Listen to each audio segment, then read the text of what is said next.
assalamu alaikum on jarama on yafoto vraiment Cherif Sabali le président de la Sonagri c'est Halim Farana parce que j'avais dit non mo halé dans benen fof fallait pas me redonner la parole donc mi jari population Sinthiankundara mi hedini hen l'excellent maire ko jinnaɗo ko jiiɗo ko fof woni Elhadj Galle Barry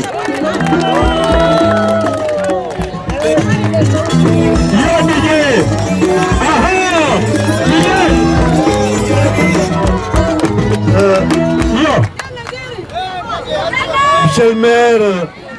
Galle Barry jinnaɗo vraiment komin ñagantuma Allah yo Allah accuma ɗo e dow Sinthiankundara ha ɓooya juura hara ko balɗe wondude e cellal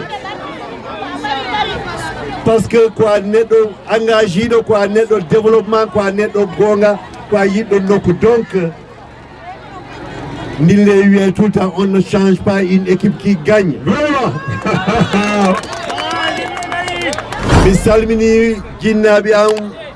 commune Sinthiankundara miñiraɓe mawniraɓe onon fof seereɓe min jaari on ñagoɗen Allah d'abord Cherif Habib Aidara yo Allah ilmu yafomo yo ni suko ɓoyanno aduna saabu moƴƴanede makko lakara enen fof mino ñaago mawɓe juma wo juma si juulama ɓe waɗamo duwaw ñaganomo Allah par ce que neɗɗo moƴƴo ko sirifajo mais ko yanganiɗo Fuladu yanganiɗo commune mum yangani département de Vélingara ha Allah ƴettimo directeur général Sonagri ari joni Alpha Bocar Baldé un frère un responsable doyen no ɗo ɗum woni Cherif Sabali hiɗen andi non seulement hakkude makko e monsieur le maire Galle Barry mais hiɗen andi hakkude makko e min et l'ensemble des responsables des communes et surtout du département et de la région de Kolda miɗo ardi e délégation mawɗo mi wawata ɗum wadde cité fof par ce que jangui mais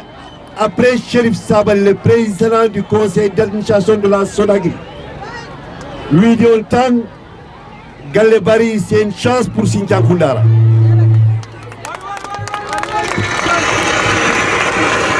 ko chance Sinthiankundara parce que tout simplement ko neɗɗo teyɗo ko neɗɗo joguiɗo vision mais kadi ko neɗɗo welɗo waddude masala ko neɗɗo dariɗo pour le développement de Sinthiankundara tuma kala nodduɗamo woni probléme Sinthiankundara woni courant woni goɗɗugo tuma nodduɗamo foof haymo hetti te o ɗaɓɓirte ko ɗum waɗi hannde Sinthiankundara no tawa e commune ji ɓurɗi courant wayɓe électricité e nder département de Vélingara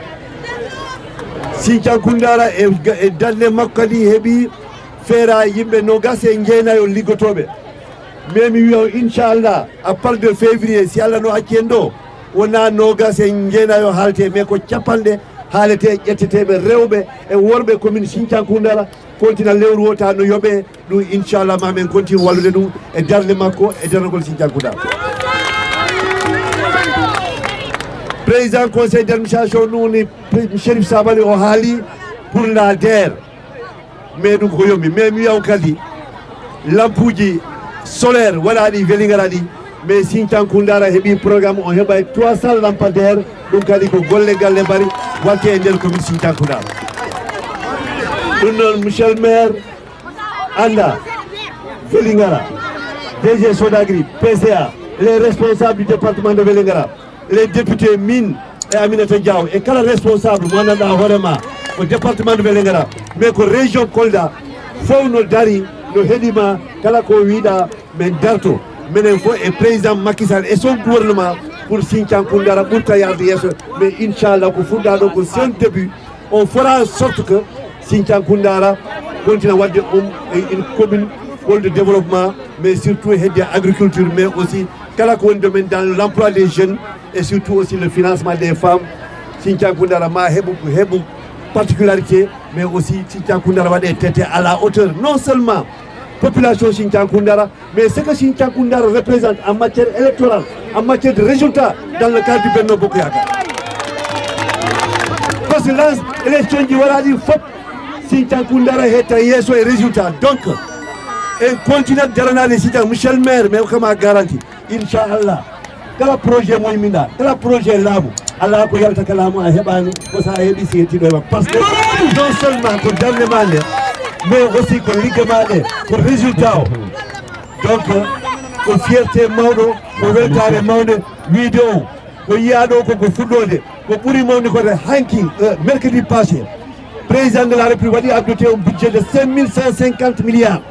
à partir de 10-14 octobre. Mais notre Assemblée nationale fait tout connu. Il fait que le département de Vélingara, plus particulièrement commune de Sintiankundara, il y a l'emploi des jeunes, l'habit,